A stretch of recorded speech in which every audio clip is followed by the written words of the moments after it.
On the night of March 8, a drone attack took place in the city of Starodub in the Bryansk region of Russia. Local telegram channels reported this. Ukrainian drones struck the Konserv-Sushprod plant, which supplies food to the Russian army. The strike was reportedly carried out by Hell-jet drones. As a result, an explosion and fire occurred. Local residents reported hearing at least 7 explosions. At least one person was reportedly injured during the incident. At least 6 drones are reported to have targeted the plant. The governor of the Bryansk region said that the air defense system was activated and the drones were shot down, and the debris that fell on the plant caused a fire. It should be noted that the Bryansk region is located on the border with Ukraine. Вдалеке, бля. 6 прилетов было. Хуярило пиздец. На крыше сижу, встал на крышу, залез, блядь. Вообще, я тебе говорю.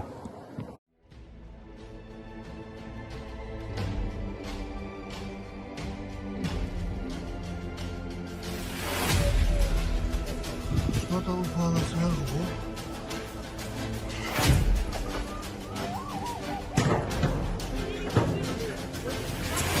Это классно.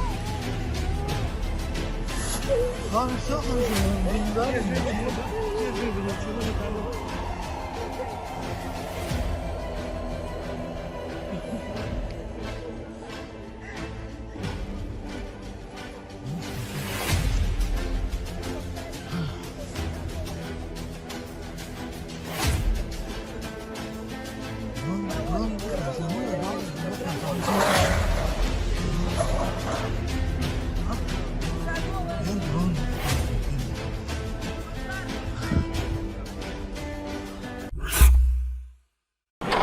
Ukrainian servicemen continue the campaign to thank the United States for the weapons and military equipment Washington has provided to Kyiv since Russia's full-fledged invasion of the country 3 years ago. Following a video by a Ukrainian F-16 pilot, other Ukrainian military personnel have joined the military personnel thanking the United States. The operator of the Hawk anti-aircraft missile system joined the flash mob of servicemen of the armed forces of Ukraine with words of gratitude and call to support the defenders of Ukraine and not to stop providing of weapons to protect the country. Dear Americans, thank you for your support you have already provided for Ukrainians. This particular Hawk has already shut down a number of cruise missiles, saved lives. You've a great country. I wish Ukraine could someday be as peaceful, strong as United States, said the soldier. The operator of Patriot system joined the campaign. Thanks to all American people for providing us with weapons.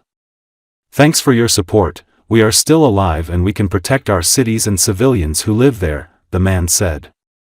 A Ukrainian pilot also joined the flash mob to thank Americans, holding a sign with US and Ukrainian flags and the banner thanking US. All videos have been shared in social media. The social media campaign follows Trump administration's decision this week to suspend military aid to Ukraine. Last week, during an unruly Oval Office meeting, Donald Trump and Vice President J.D. Vance accused Ukrainian President Volodymyr Zelensky of not being grateful to the U.S. for military support it has provided to Kiev. Dear Americans, thank you for all support you already provided to Ukraine. This particular Hawk SAM has shut down already a bunch of cruise missiles, saved lives, and protected our critical infrastructure. I've been in the U.S., I was studying there. You have a great country, it's beautiful.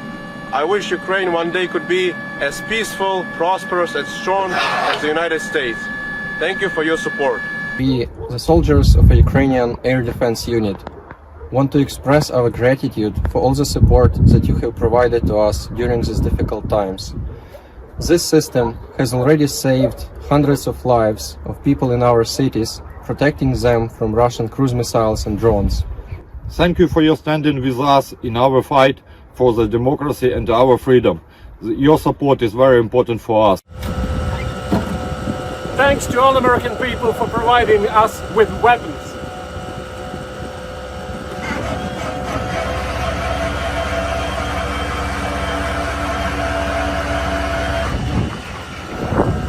Thanks to your support, we are still alive and we are able to protect our cities and civilians who live there. Thank you to our American people.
According to analysts from the deep state platform of Ukraine, the situation in the Pokrovsk area has recently changed for the better, it has been stabilized, and the defense forces are gradually improving their tactical positions.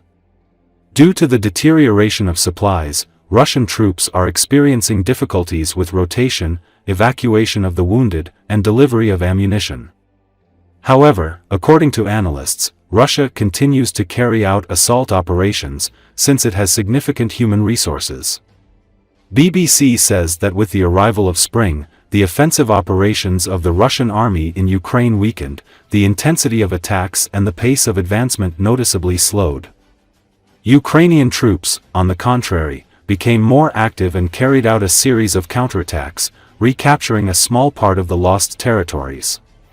In a series of counterattacks, Ukrainian troops managed to push back the Russian units advancing on Pokrovsk and restore their positions. Near Pokrovsk, everything is extremely complicated, they are knocking out logistics, there are no people, writes Russian military blogger BC3, who is engaged in deliveries to Russian units on the front line. Near Chasov Yar, we are moving forward a little, but the same picture, they are knocking out logistics, there are no people. The Ukrainian armed forces managed to drive the occupiers out of the settlement of Kotlino near Pokrovsk. This is very important at the tactical level. In Toretsk, there is urban fighting, the Ukrainian armed forces are counterattacking. We continue to pull the wool over the eyes of the leadership at all levels. Ukrainian troops launched another counterattack on Toretsk. The city, which seemed to be completely under the control of the Russian army, once again became an arena of battles. There are reports of a breakthrough by Ukrainian units and shootouts practically in the center of Toretsk. The Russians are gradually beginning to introduce units of the 8th Army into battle.